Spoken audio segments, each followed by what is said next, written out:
Welcome to the Real B2B Brand Stories podcast. I'm Anne Rimmer, founder and chief brand strategist at Propelled.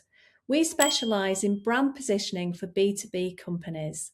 This series features niche companies doing things differently, which is why I'm delighted to welcome Nina Lockwood, founder and CEO of Intuitive Talent Solutions, an executive search firm specialising in the UK rail and transport sector. I invited Nina on because Intuitive do recruitment very differently and with gusto.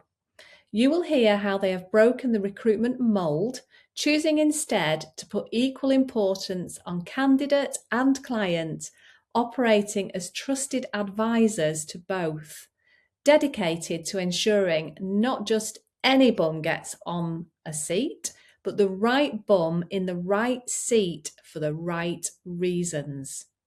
A really refreshing approach to recruitment. Nina shares the sources of differentiation, the ethos and principle the business is built upon, the marketing approach to grow their own brand awareness, and she shares some top tips for any business founder. I absolutely loved our conversation, and I know you will too. So please welcome to Nina Lockwood.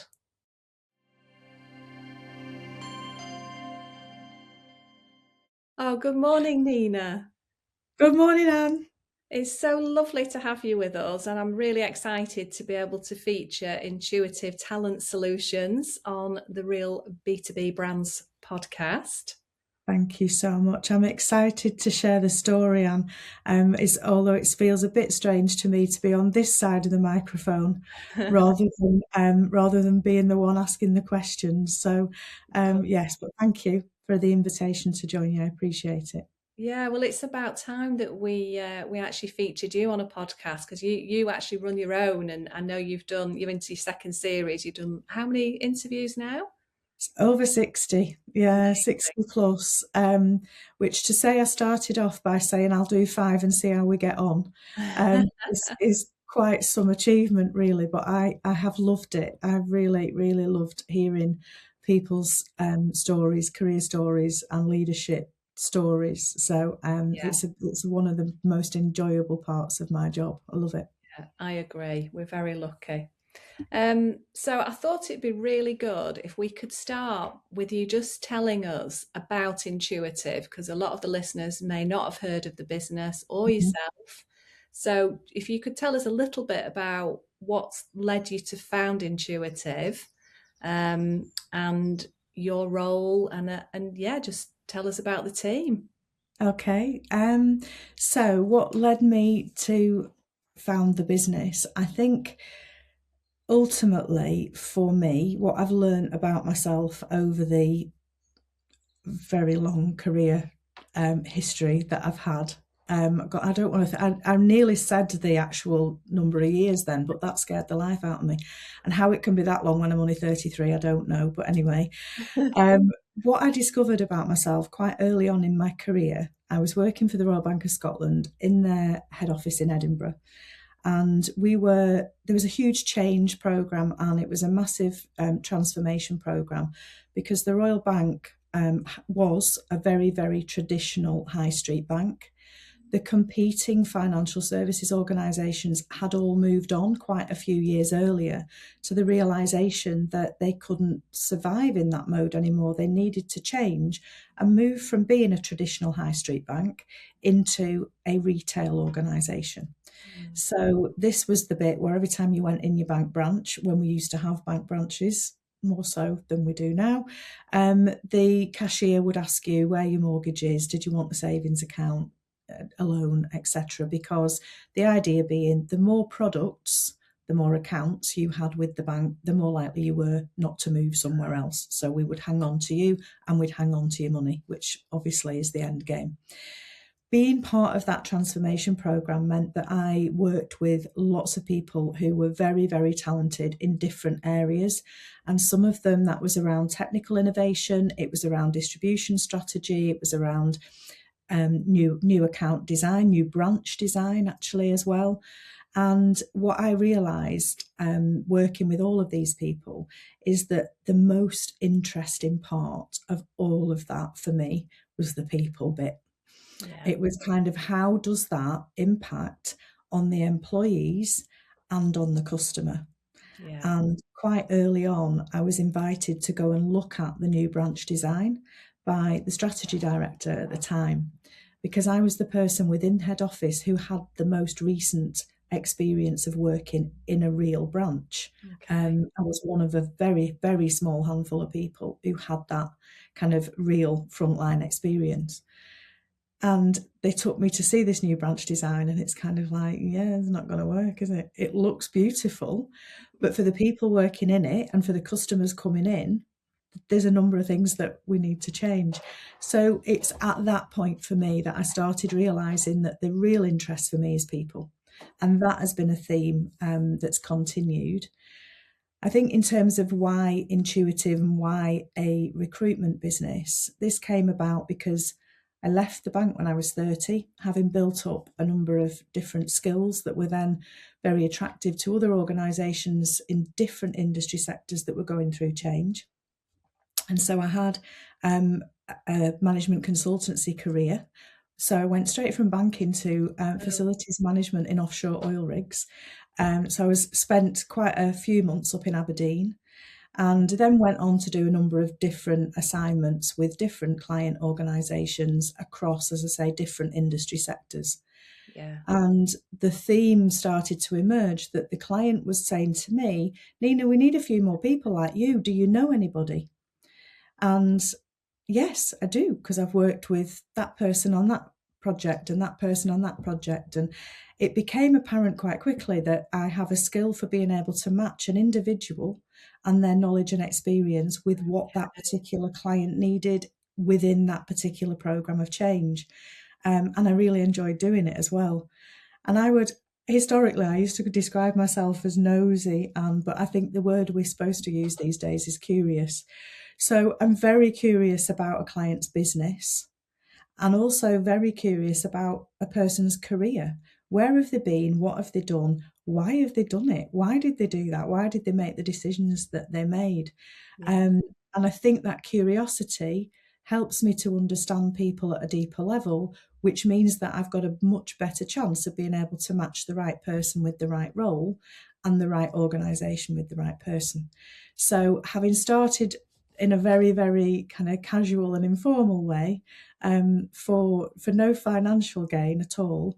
Although one person did buy me a beautiful set of wine glasses from Edinburgh Crystal, as I remember.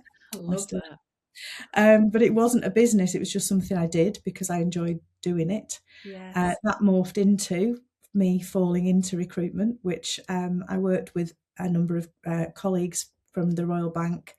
We'd all left the bank. We were all doing various different interim management consultancy assignments. And we set up a business, we worked together.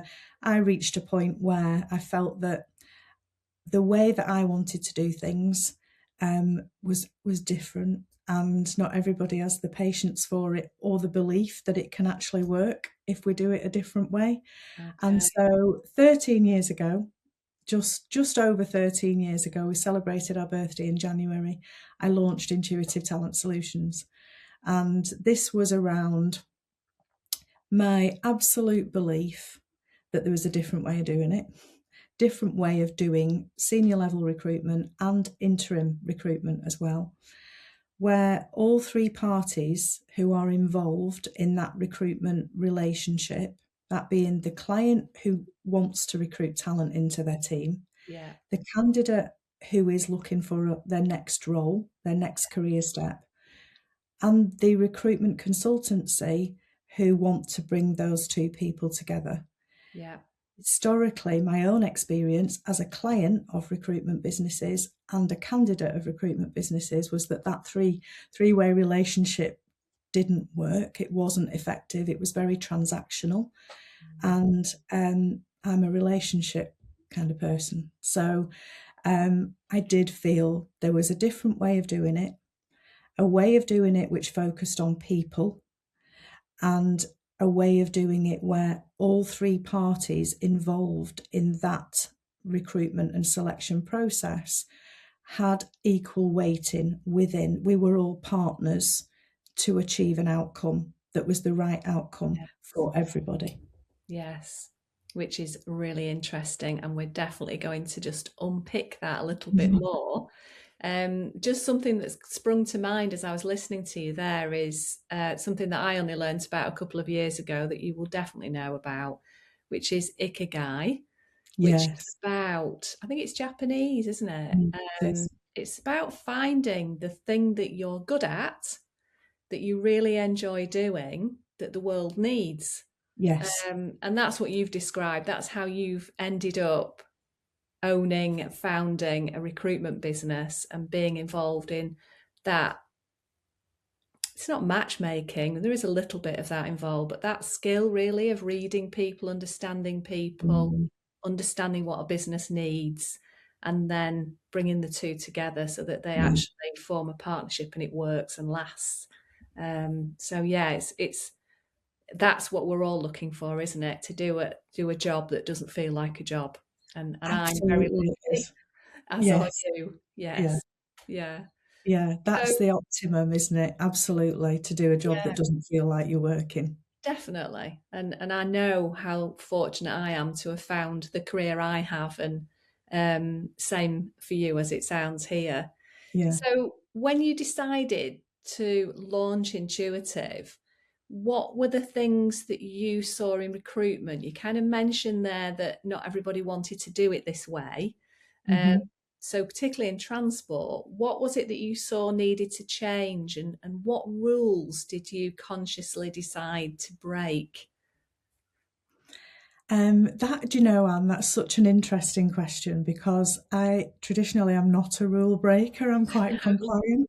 So it's an interesting question, is that?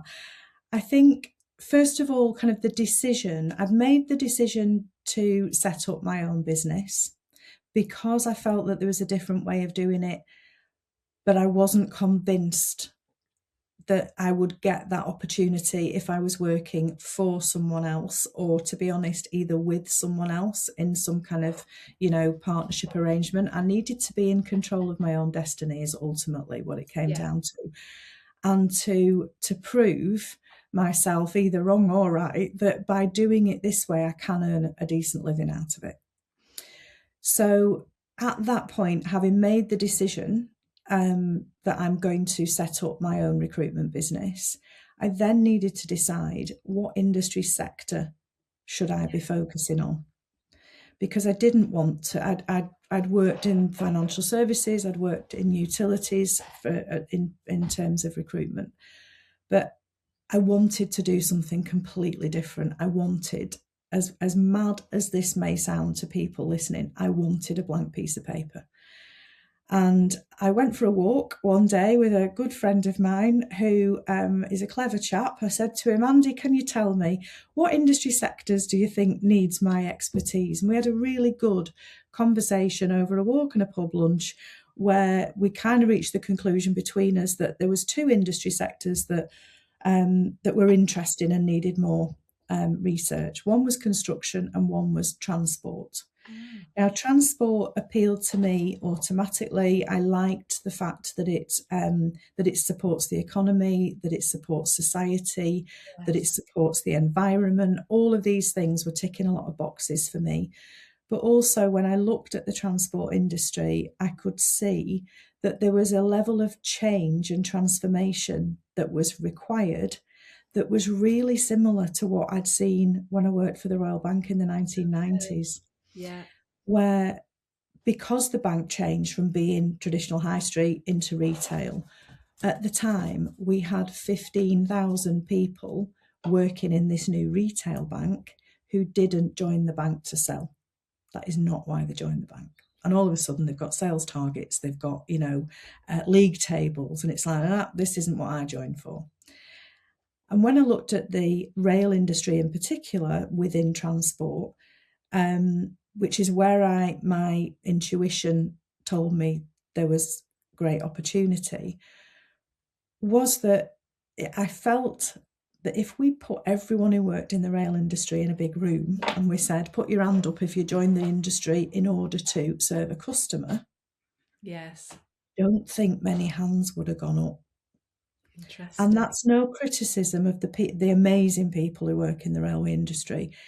It's just the way the industry was. You know, Yes. it started off with engineers who are super clever people who make it all happen, but they weren't ultimately doing it to get the passengers to get on board feeling happy. They No. were just, yeah, we're going to move them from A to B, but we're very interested in the rolling stock that we use to do that, or the infrastructure that we need to put the rolling stock on top of in order to make it move. And Yes. so I just felt like it was an industry that was ready for change. There was a job to do there. There was a job to do, and I felt like, from what I could see, that from a recruitment perspective, there was a lot of transactional stuff happening, and I wanted to bring relationship into that.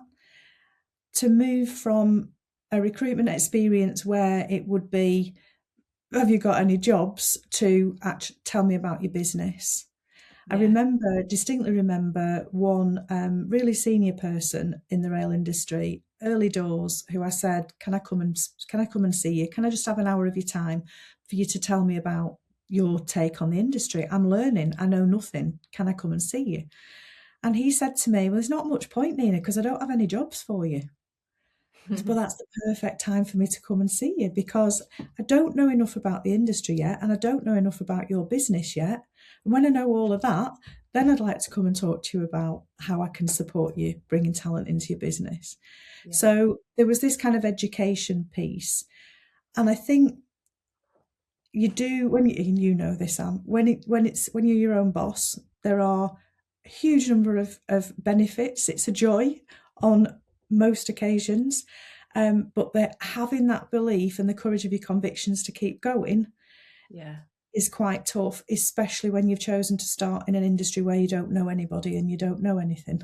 Yes. So I really did have to kind of trust the process and believe in myself and keep reminding myself that I do believe there's a different way of doing things. Yes. And although it did take me 10 months to raise my first invoice, so I really did have to hold on to the trust and to the belief, we haven't looked back since then. That's amazing. Yeah. I And think the other thing yeah. as well, and just to kind of finish off on the why transport, again, if we'd to go back to that image of everyone in the transport industry being in a big room, there wouldn't have been a queue for the ladies' loo. I remember the first few events that I went to. I distinctly remember going to a rail engineers event, and the clue is in the title, I guess, but a conference, a lunch actually, not a conference, with a really top level industry speaker. And I walked up this amazing staircase at the Drapers Hall in the City of London. This beautiful big staircase. And as I walked up, I could see all these legs, and every single leg was in trousers and flat black shoes. And it's kind of like, oh my God, there are literally no women. And there were no women at that event other than me and the women who were serving the lunch. Yeah, it's amazing, So, isn't it? At the and time, this, there it's, were so many industries like that because yeah, we did a lot in construction and aerospace, and yeah, it's changed. It has been slow to change, and it is still changing. But mm, yeah, I can mm, remember vividly being yeah. in rooms where I was the only woman. Mm. So this was 13 years ago. We have seen some change. Women in rail have done an amazing job, as have the operating companies, in doing loads of different initiatives that have been targeting women. But for me, in terms of why transport, I felt really strongly that this was another area that I could help with, in terms of just turning that dial, in terms of diversity. Because whether you looked at the events you were going to, whether you looked at industry journals, whether even you look at the Twitter, if you looked at, I was on Twitter at the time with Yeah, lots of other railway colleagues, very, very few women yeah, being part of the conversation. yes, So I definitely had an ambition, and still do have an ambition, to be part of making that change happen. absolutely. So could we unpick a little bit some of these rules that you've broken? Because Mm. one that really stood out to me when you told me recently about it is the intuitive, the way that the team operates. You've never paid commission. Mm.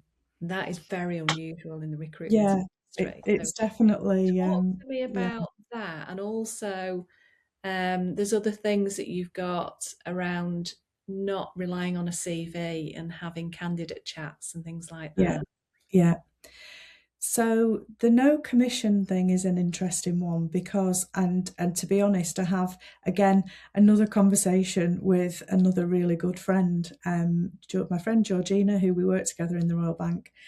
We had a great walk one day. She lives down in Marlow. We walked up and down the Thames, and at that point, I knew that I couldn't continue to work on my own. I needed somebody to come in and support me in the business because it was getting to the point where one person couldn't deal with it all effectively. And what I was tying myself up in knots with was a commission scheme. How Mm, do commission schemes work? How would I structure it? What would I do? And ultimately, I don't like the behaviours that commission schemes can bring out. I don't like well, no, it's my candidate, it's my client. I'm not telling you that. Or the biggest one, I guess, is people needing to get a sale over the line yeah. because they've got a target to hit. None of that works for me, Anne. You won't be surprised to hear. No. So I was having this conversation with Georgina, and she said to me, "But Nina, I don't understand. You've done nothing else like a traditional recruitment agency. So why do you think you need to do that?"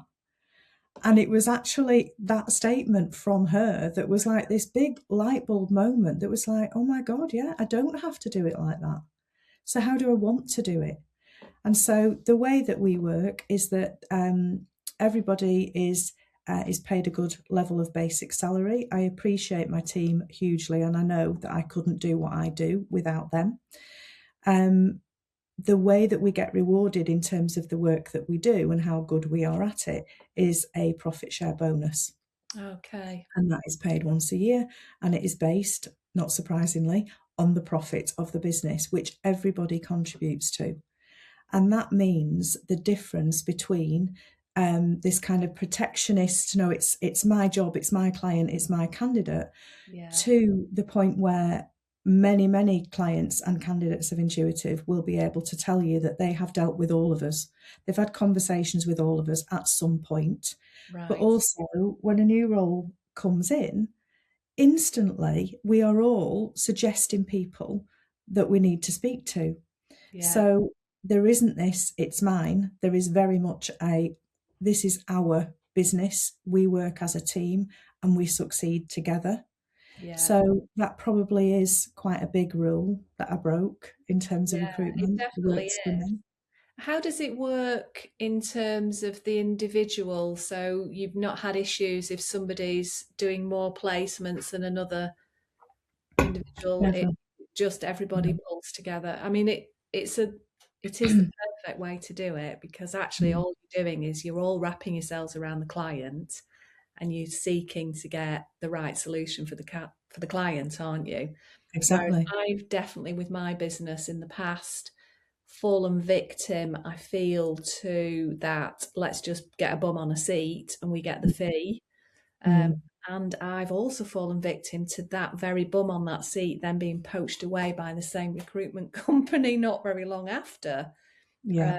So I love that you've come at this a different way, and Mm. you've kind of thought about the outcome you're looking for rather Yeah, than absolutely. yeah, There is, I think one of the major differences about how we work is that we genuinely care. yeah, So that's not just a strap line on the website or whatever. It's we genuinely care. And the reason that we do is because we all understand completely clearly that what we do changes people's lives. So it's as simple as that, Anne, because you know yourself, when you go into a new job, it's not just your life that changes, it's your families, it's your friends, it's your circles around you. yes, If you're happy in the job that you're doing and you feel like you're a round peg in a round hole, yeah, then life is good. If you're in a job that you're not enjoying, then the opposite is true. Yeah. Looking at it from a client perspective, if I have, I've got outputs I need to deliver, I've got performance that me and my team need to deliver. If I've got the right people in my team, then I've got a much better chance of delivering that performance. So also it changes my life. So it really matters that we get this right. So if we were working in an environment where people had to sell that person in to that client this month, because if I don't, I can't pay my bills, Yeah. because I'm not going to get the commission in my next month's pay packet that I need to get, it drives a different set of behaviours, and that doesn't work in my business. So you don't have to accept a job in order for my team to get paid. And it still blows people's minds. We still have candidates saying to the talent team, oh yeah, I'm going to accept it, so don't worry, you'll get your commission. No, we won't, because that's not how we work. But we share in the success of the business, absolutely. Yeah. So the only pressure that is on my team is to get it right for the candidate and for the client, and probably in reality in that order, if I'm honest. 90% of the people that we have placed are still in their roles 2 years on and beyond. Fantastic. So there's something about the way that we are doing this that works, and people stay. Yeah. In the event that they don't, which very, very, very rarely happens, we have a 12-month guarantee. So if we place somebody with you and they leave within the first year, we will replace them free of charge for you, because we believe that much in the quality of the work that we do. So we're definitely not going to wait until a period of time has elapsed on the rebate and then come and take them out of your business and put them somewhere else. It's not how it works. Yeah. We want them to stay with you. And the people who do stay, that 90% in terms of the retention figure, the majority of them have been promoted in that time as well. So we don't just see that they're still there, we see that they're performing, because if they weren't performing, they wouldn't have been promoted, would they? Yes. So yes, doing the right thing, choosing the right people, and the way that we can do that is because, at the risk of repeating myself, we genuinely care, first and foremost. We care enough to be curious about the candidate, which is where the career conversations come in. So I know certainly from personal experience over the years, then when I've been looking for a new role, I'll contact a recruiter, and the recruiter would say, send us your CV, we'll let you know if anything comes in. Yeah. So you're just an anonymous piece of paper in the old days in a filing cabinet, but obviously now on a database. Yeah. But the way that we approach that is to have a career conversation, which is on Teams. We talk to the candidate about their career history to date, their skills, their experience, and what they're looking for next, what really matters about your next move.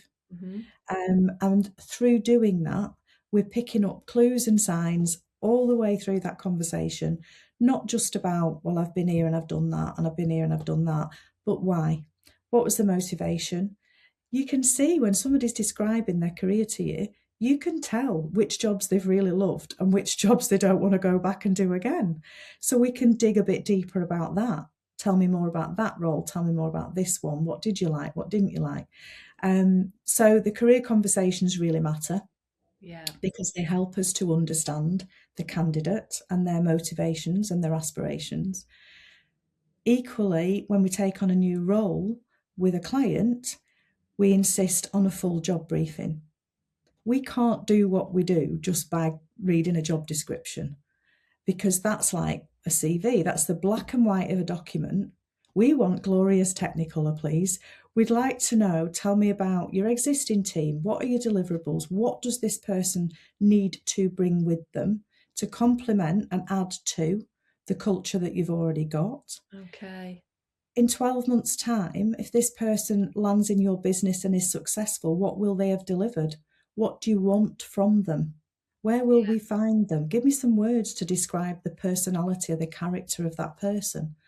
So again, getting curious about what's behind the job description, what's behind the CV, and Yes. then having that, using our intuition to bring that together to say, these are the round pegs to fit in the round holes. Yeah, lovely. Um, Interview prep's a big one, Anne. So again, in terms of what do we do in order to get people to a point where we've got the right people in front of the client. So Mm, we've done the career conversation, we've done the job briefing. We've then got a short list that we present. We don't do a long list because why is the client paying a fee if we're asking them to choose from 30 people? I We will agree. give 5 or 6 people, all Yeah. of whom are technically capable of doing the job. The client makes the final decision in terms of out of those people who are the right people to bring forward and offer the role to. In order to get people to perform at their best, we do interview prep calls with them. And I don't understand why any recruitment agency wouldn't do that. So we talk to them again about the job, the requirements, about the individuals that will be leading that interview process. Yeah. Um, and we give them as much help and support as we can give them prior to the interview, including talking to them about why we think they are the right person to be in that interview process. So, what have we seen in them? Yes. Um, and to be honest, I'm on a right rant now, aren't I? But to be honest, I think that that is one of the reasons why we've been so successful in terms of our the number of women that we've recruited into senior Yeah. roles. Yeah. So, as at last December, which was the last time we did our diversity statistics, 50% of the people that we have recruited into senior roles have been women. Amazing. The number of women in the rail industry, transport industry is slightly higher, but in rail it's 18.9%. I Okay. think we've got heady heights of 22, 23% in the transport as a whole. So we're doubling up on that in terms of the representation. Yeah. And I honestly think that the process that we go through, which supports people to be able to see what we see in them, rather than them reading a job description. Yeah. And we know, because there's evidence out there, I think it was LinkedIn that did this research a few years ago. A man will read, with sweeping generalisation, so please accept where I'm coming from. A man will read a job description and there might be 10 things on there. And if he can do 5 or 6, 3 or 4, he'll go for it. Yeah. A woman will read the job description and needs to be ticking 9 out of 10 of those boxes. Otherwise, she thinks she can't do it. Yeah. That's Now, this was a few years ago. Things are developing, and certainly we see it in our daughters yeah. that things are changing in Yeah. terms of, excuse me, in terms of confidence levels and ways that we approach things. But ultimately, I think the way that we take people through a process is one of the reasons why we're able to submit a much more diverse shortlist to our clients. I find it quite amazing that the customer, the client is paying the fee ultimately when somebody is placed, and yet you are putting as much into the candidate as you are into the client. Absolutely. Possibly more actually, because it Mm. might be that for years you've been talking to this candidate, this person, and getting Mm. to know them and progress it with their career and watching them move. And it may have been nothing to do with you, but you've just stayed with them. Yeah. And then when there is finally a role that you feel is a perfect match for them and for the client company, Hmm. you then work with them to help them be their best self when they're shortlisted and hopefully interviewed. Yeah. And I find that it's so obvious some of the things that you're doing, but it's often the way, isn't it, in sectors where things have always been done that way. So we just carry on and we don't step back and think Mm. about a different way. But ultimately, what everybody's trying to do is put the right person into the right seat at the right Yes, time. absolutely. And that's what you're Mm. doing. And when they get there, supporting them in Yeah. terms of that onboarding process Well, too. that's remarkable. Talk to us about that because you've got this Yeah. 90-day program. So we use the program is called 90-Day Accelerator, and it was developed by my good friend Laurent Bouvier, who is the founder and director of Metis Blue, a leadership consultancy. Now, to be fair to Laurent, we did have quite a lengthy courtship. So Laurent had heard about me. He'd been doing some work with one of the transport owning groups, and he'd heard about me and my business and how I work, and contacted me to suggest that this might be a way that we could work together, which would support my clients and candidates, and give us even more differentiator from what other people were doing. Yeah. So I am very protective of the reputation of my business. And although I liked him immediately, it did take me a few months. And I'm sure if I was to ask him, I bet, bless him, he was quite frustrated with me at times, because it was like, can we just get on with it? And we did get on with it eventually. And 3 years on, we've got a fantastic working partnership. He's a very wise person. He's exceptionally good at what he does around the leadership coaching, as are his team. So he has a team of people who work with him to deliver the coaching. And so how that manifests itself within Intuitive is that when we are placing somebody into an executive level position, they will qualify for the 90-Day Accelerator program that we include. We don't charge extra for, so nobody pays for it other than me, because we believe so strongly that the work that Laurent and his team do to help that individual to navigate the first 90 days in their new executive role is so important and so positive in terms of helping them to hit the ground running, to perform quicker, to settle in quicker. And so it's a one-to-one independent coaching program. But they are worked with for the first 90 days. It doesn't replace, it enhances the client's onboarding program. And it gives them a sounding board. It gives them a safe space to kind of like, this is how I'm feeling, this is what I'm thinking, talking things through with an independent person, to help them make decisions that need to be made, and improves their confidence as well in terms of being able to settle in quicker and perform quicker. So I'm super proud of that, and the feedback that we've had from the candidates that have been through it has been incredible, and also from the client organisations that have taken part. It's been so positive. I'm over the moon with it. Yeah, love that, because it just all adds to that success rate and making sure that every party is benefiting from it as well, doesn't it? So it's gorgeous. Absolutely. Partnerships are often overlooked, and they are a great way of adding value to your clients. But as you've demonstrated there, it's a risk, isn't it? And you've got to be super confident that you've got the right partner on board to do it. Absolutely. Yeah. Your brand reputation is at risk, isn't it? The values just have to be aligned, don't they? Yes. And you sense fairly quickly whether they are or they aren't. Yeah. But I'm so glad we had every conversation we had before we then decided to jump ahead and do it. Yeah. But so Laurent and I hosted a leadership roundtable dinner last October, and we had 20 industry leaders around a dining table, and had a really super session with Tom Cheesewright, who's the I know you know Anne, who is an applied futurist, which I think is one of the best job titles I've ever heard.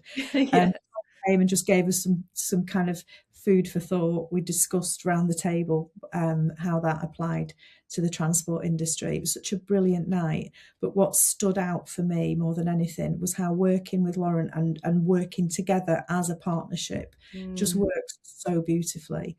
And as a small business, it's kind of an extended team that we work with, who are completely aligned to the way that we work, and we can trust completely with our clients, with our candidates, and with our reputation. Competing in B2B today can be tough, especially in complex or established sectors where everyone sounds the same. At Propelled, we help businesses break out of that sameness by grounding strategy in deep customer insight. We capture the voice of the customer to uncover real needs, real decision drivers, and real opportunities.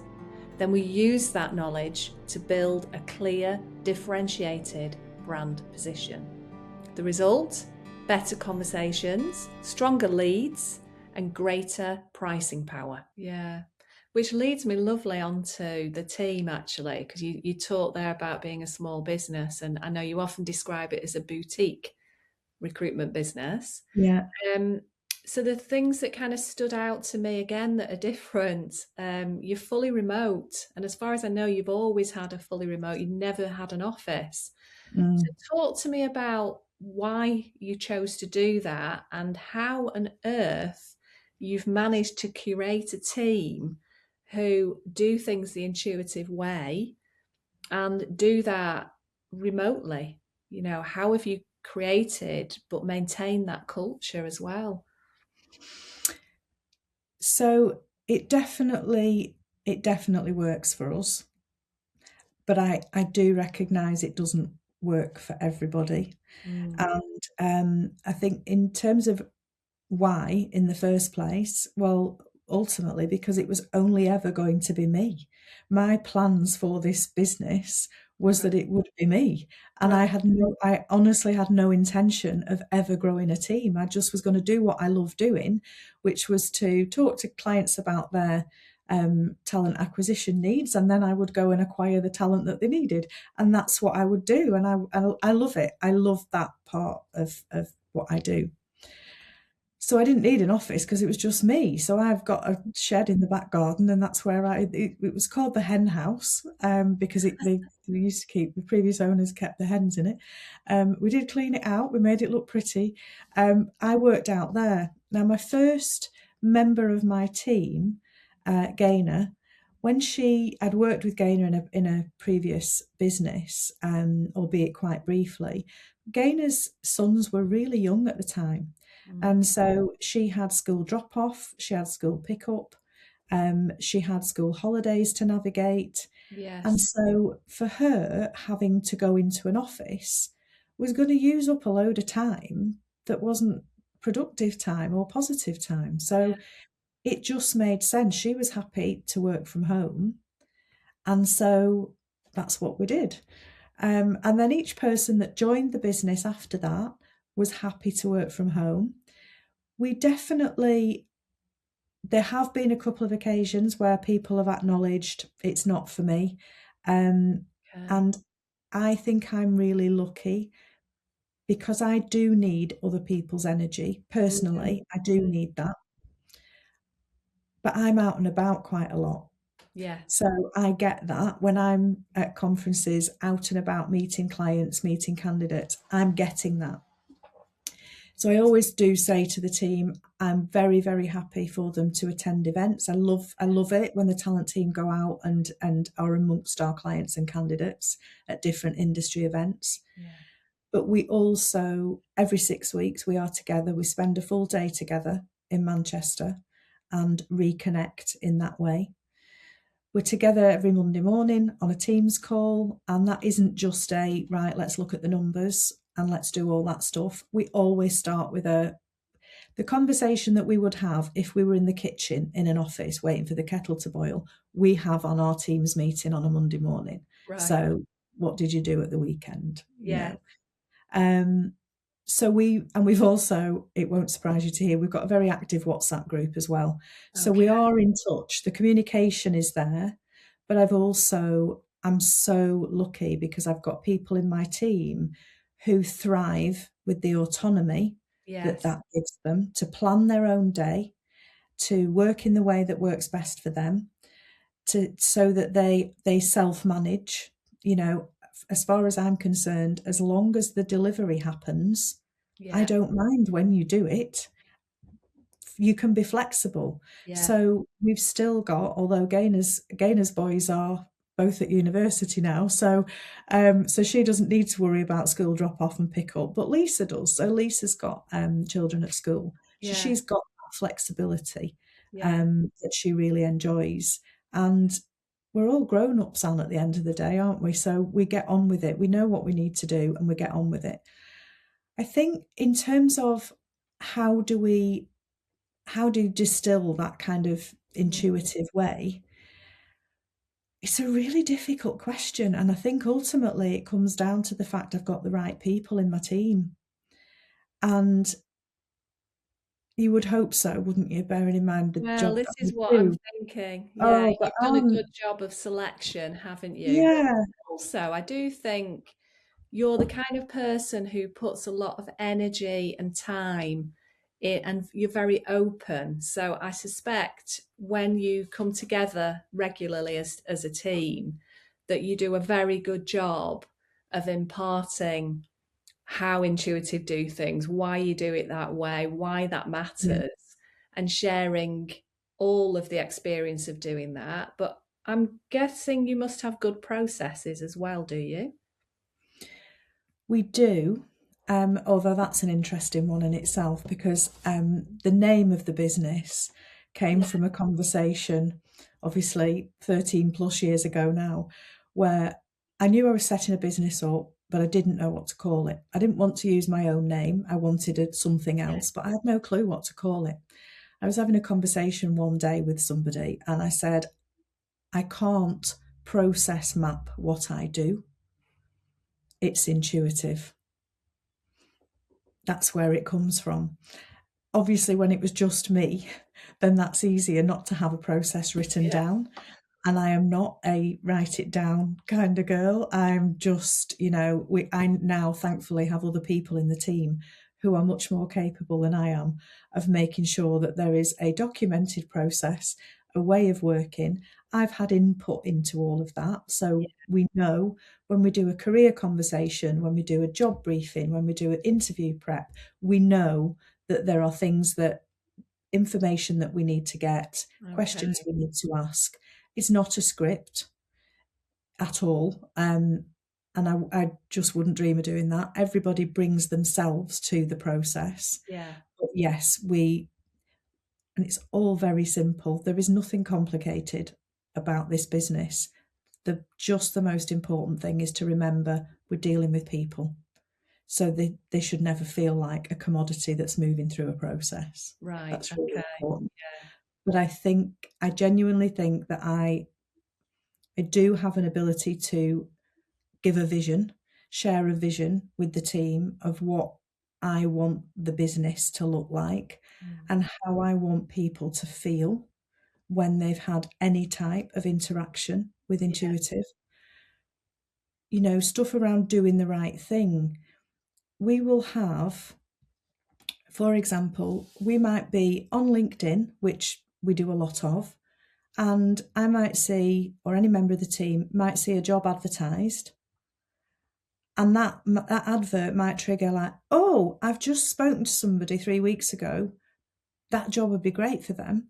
So we will tell them about that job Right. Yeah. because why wouldn't we? Yes. What we're in it for is that that person gets a job. Obviously, we would love to do all of the recruitment right across the industry, Yeah. but we can't. That's never going to happen. So, signposting people is doing the right thing. So, it's looking for opportunities to do the right thing is important. Mm. But I honestly think that the team that I've got understand that they are the custodians of the brand of Intuitive and Yeah. everything that stands for and our reputation. And they're as proud of it and as protective of it as I am. Yes, definitely. I think you're all aligned, and I think it's just testament to matching the right people with the right organisation, so they can use their own intuition in the right way.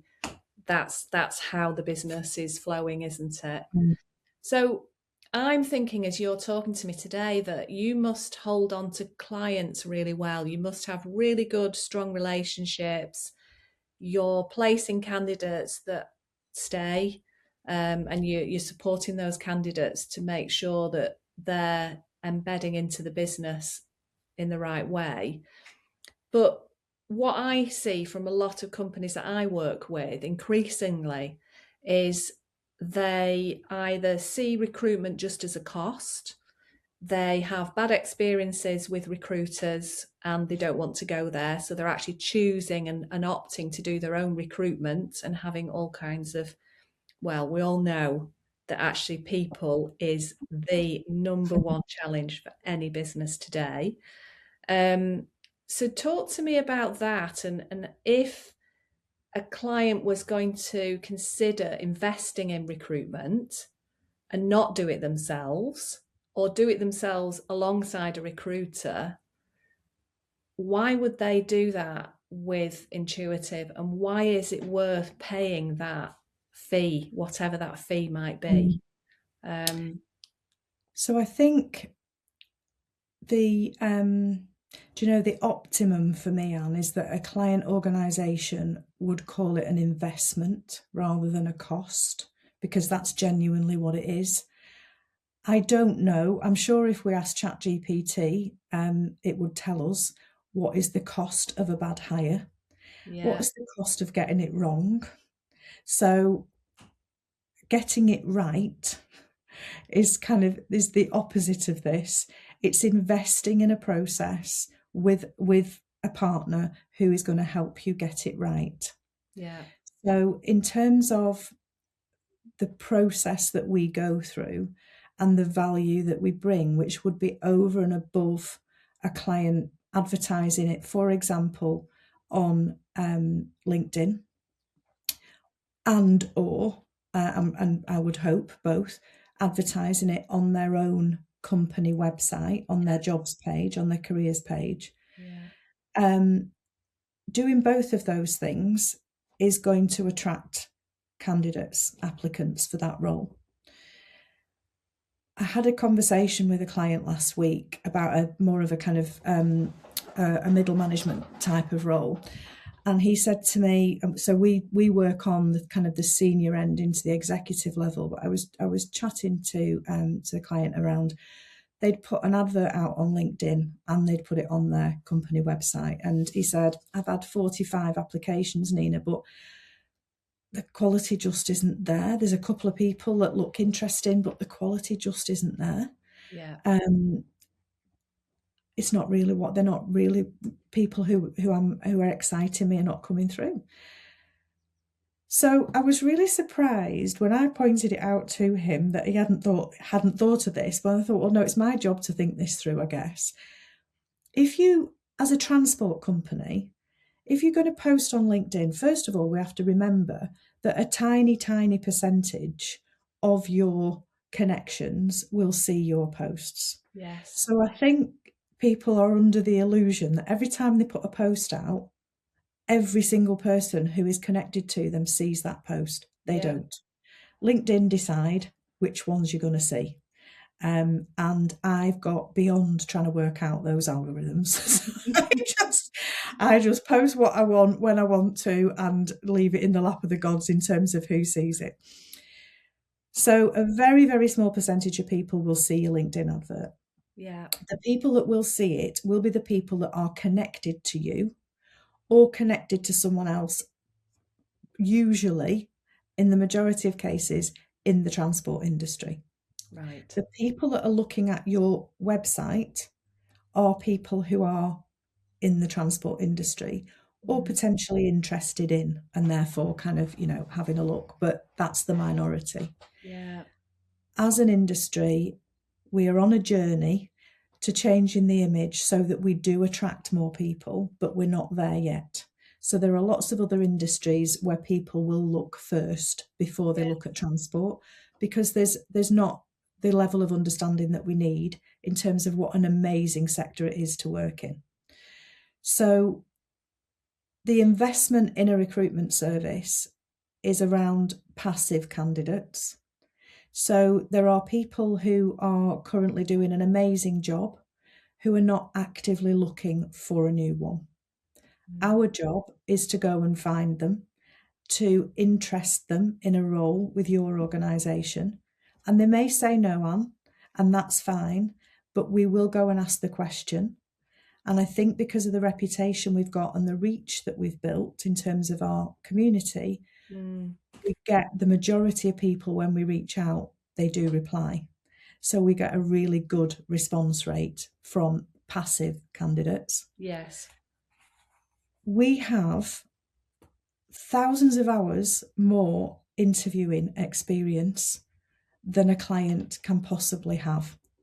And that's because that's our job. It's not your job. Whatever job you're doing, whether you're running a train operating company or a bus business or a port or an airport, your job is not to interview people. It's our job. Yeah. So because we've got more experience, we are very good at what we do and very good at identifying the right people. We build that community that we have. We've made a complete focused effort, conscious effort over the last 13 years to build the community in underrepresented communities, not just going to people who work in transport. Yeah. We're going to people who work in different industry sectors. We're going to underrepresented communities in terms of working with She Leads for Legacy as an example.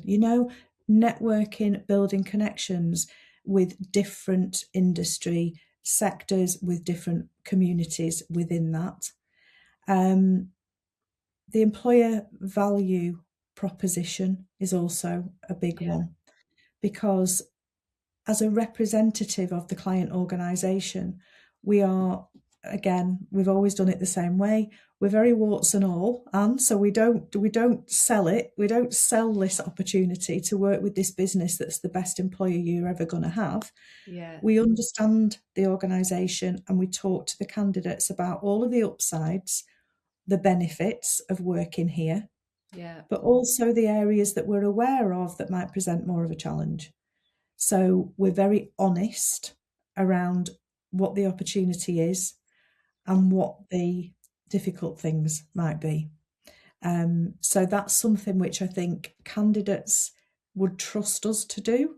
Yes. And maybe they wouldn't get the same through a direct recruitment process. No, I can see that. Yeah. So you don't have a situation where clients think that what they're buying is your black book, the process going through and the value you're adding. Yeah, we do. We have a chuckle about this, because it sometimes does feel like, why am I? It's money for all rope, this fee, because all you're going to do, you've got a bucket down, down at the side of your desk, and it's full of CVs, and you're just going to pull one out and say, here you go. No. We have an amazing community of people, and the talent team are brilliant at knowing people because we've been through career conversations with them. So we know what they look like, we know what they sound like, we know what they've done because we remember it. So we have a community of people that we can go to, but no, you're not buying a list. Your fee doesn't buy you a list. Your fee buys you goodness knows how many years. If we combine the experience of the team, you're buying a lot of years' experience of searching for candidates, active candidates and passive candidates, looking at different industry sectors, considering different skill sets that might be applicable, that can be transferable into that role. However many thousands of hours of interview experience, a reputation that means that people will take our call, and the service that comes behind that says, we're partnering with you. We're partnering with you rather than supplying you with a commodity. And 90% of people will still be with you in 2 years, so there's your return on your investment. No, it's such in all service businesses, and definitely where consultancy is involved or advisory, it's such a difficult sell sometimes to really educate on what it is that you're bringing and everything that goes into decades often of experience and knowledge and wisdom. So that leads me into the marketing, because my kind of view of intuitive and my impression of the business really has come from obviously knowing you, but also LinkedIn, because you're prolific on LinkedIn and you've created, your own podcast. But what from a marketing perspective, because obviously you're a small business, you not have huge budgets to spend on marketing. What have you invested in marketing that you've found has really worked the best for you? So I think ultimately we deliver. So the reputation of the business has grown because we do what we say we're going to do, Yeah. and we deliver what we said we were going to deliver. So I think you can spend as much as you want on marketing, but if you're not actually providing the service that Right. you're talking about, then what a Yeah. waste of money that was. We are very active on socials. So from a LinkedIn perspective, it wasn't something that I used to use very much at all. 6 years ago, during the heady days of summer 2020, I was sat on my own in my shed, and I was the first half hour of every day I would spend on LinkedIn. Yeah. And so we're in lockdown, nobody's allowed out, but I was getting my fix of people by seeing what was coming Yeah. through on the LinkedIn timeline. And at that time, people didn't do videos. And all of a sudden, this guy appeared on the screen, this mad curly hair, and had clearly just finished a run. And he was doing a video with just kind of on his phone. And I was like, who the heck's this? And what is he on about? It was James Osborne, who is co-founder of the Recruitment Network. And James gave me that day in that video, which was about a minute long, he gave me the hope. The message I needed to hear was that everything will be fine. So as a recruitment business in a lockdown in the transport industry, flipping heck, you've really got to hang on to the belief there, and that everything will be all right. James talked about a V-shaped recovery, talked about all the reasons why he thought that once the bounce back happened, it would be worth hanging around for. I needed to hear that day. I contacted James, connected with him, had my first conversation with him on the 14th of July 2020. So it is a date that is ingrained in my head and always will be, because that for me was a massive turning point, that conversation with James, on many, many levels. But one of the things he said to me was, Nina, your business is great. Your clients love you. Your candidates enjoy working with you. Nobody knows. You're the best kept secret. You're whispering about it. Shout. Yeah. Be noisy. I want you to be noisy on LinkedIn. And I'm like, oh my God, what does that mean? Right, you need to do videos. I'm like, absolutely not. No, I'm not doing a video anyway. Here we are. Yeah. So I remember when the team came back after they'd been on furlough for a period of time, they came back and I relayed this to them that, right, we're doing videos now. Oh my God, Gainer's face was an absolute picture, but bless them, they all did it. They all got involved and they all did it. And you've kind of refined things over time, but we share what we think is going to interest our audience. Yeah. We do it on a regular basis, and we genuinely, again, are interested in connecting people through talking about who we are, how we do it, and hopefully giving some knowledge, sharing some knowledge at the same time. Yeah. So LinkedIn has been good. The other part, I guess, to the getting the brand out there, the profile out there, is that I've always attended industry conferences. And yes, of course, that's to network and build connections, but it's about building knowledge. It's understanding what's going on in the industry, where the pain points are, what's coming up, what are the challenges. But also being out and about, people start to recognize you. So you're not just somebody who sits behind a LinkedIn post or Yes. behind a website. You're a real person, and they can get to know you and what you're all about. We have had some brilliant support from experts in the creative industries. So we've had gorgeous help from our friend Claire, who helped us in Yeah. 2021 put our brand wheel together and Yeah. understand who we were and what we were all about. We've had amazing support from Helen and Toby and their team at Workshop Marketing, support from you with your brand, your strategic brand expert take on things. So I am very, very, very open to seeking advice from the experts. and using that advice then to help me understand what's the best way of getting our brand out there, keeping our profile out there, and letting people know who we are. Yeah, because I think you've managed to create a very personable brand, which is who Intuitive is. Everything we've talked about today, that's what it's about. So I think owning that, and some businesses think that they can't do marketing, but actually you can do marketing. Once you've understood who you are and what you stand for, you just need to tell the world about your thoughts, your beliefs, and everything that you stand for. And people will listen and connect. So I think yours is a really good example of how to do it and to do it well. So the last but one question, I know that you're looking to and have begun expanding so you've done an awful lot in rail and in bus, but you've also gone recently into ports and you're starting to go into aerospace as well. So this kind of transport world is still your world. I suppose that really what I'm thinking about is, how do you decide where your model will work? Because even though they come under that umbrella of transport, they will each be very different and have their own challenges and needs. So how have you decided on those sectors? Do you know, you'd be really surprised, I think, Anne, to know how much similarity sits beneath the surface. So a case in point, I was at the Passenger Terminal Expo at the Excel a couple of weeks ago. Yeah. And one of the speakers, really fascinating speaker panel. So this is a 3-day exhibition. Yeah. It's a global exhibition, so there's international representation from airports from around the world.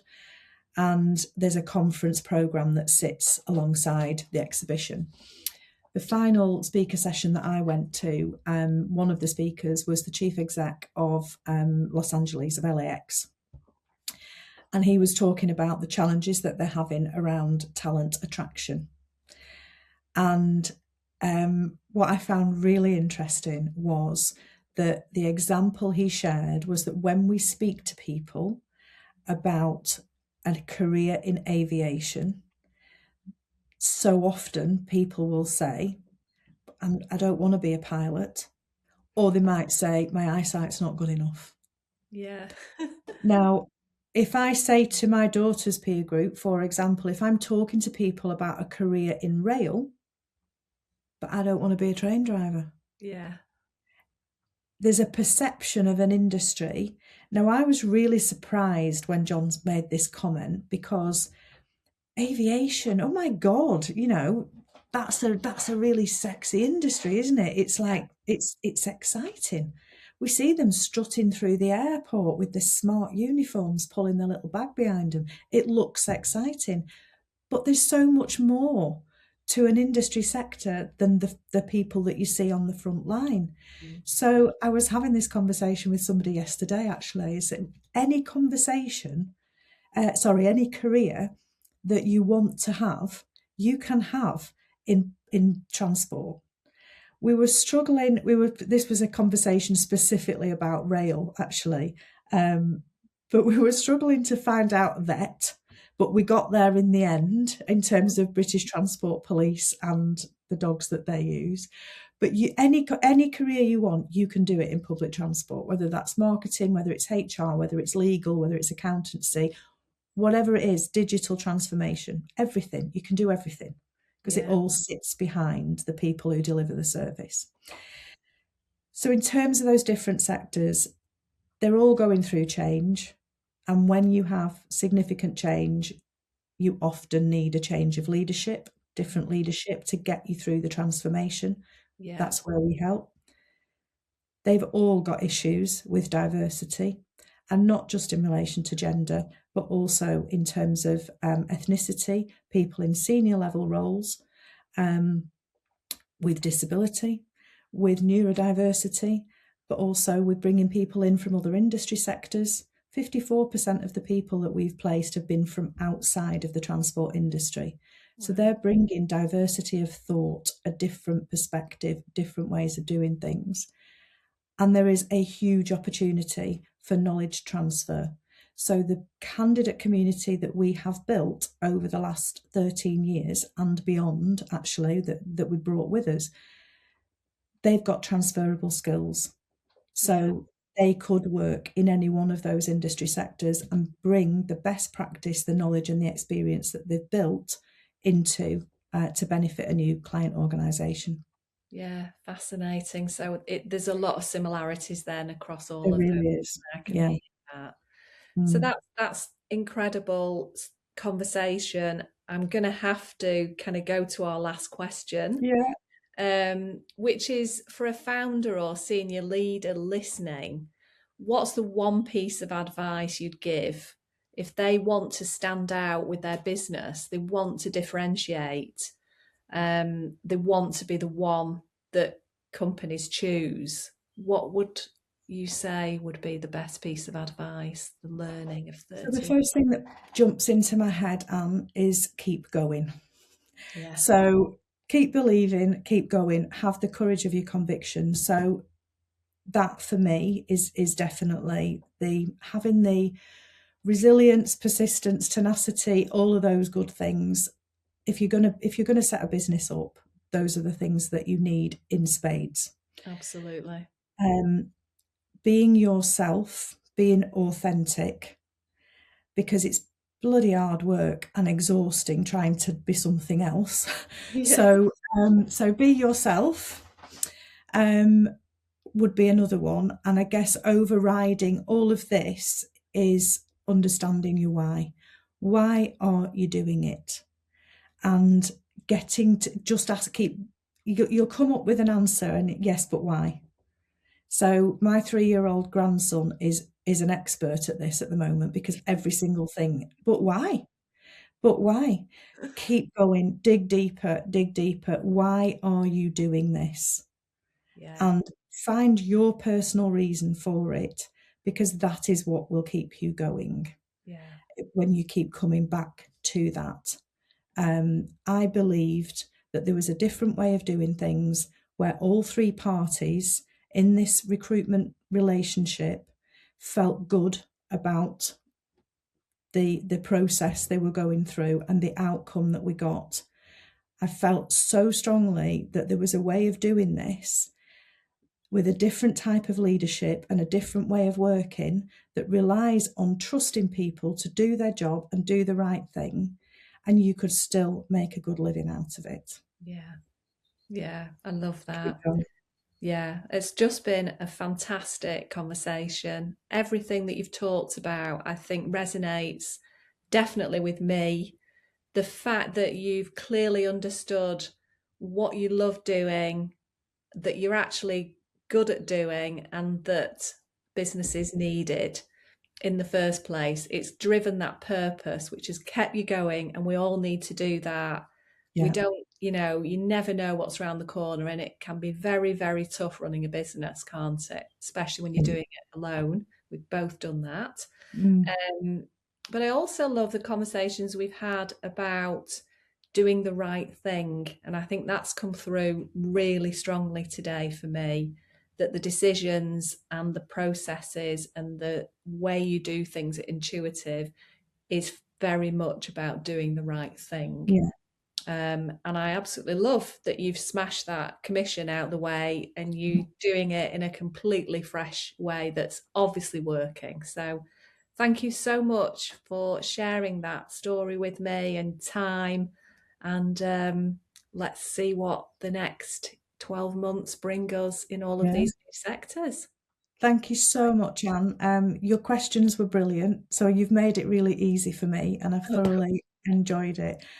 So huge thanks from me. brilliant.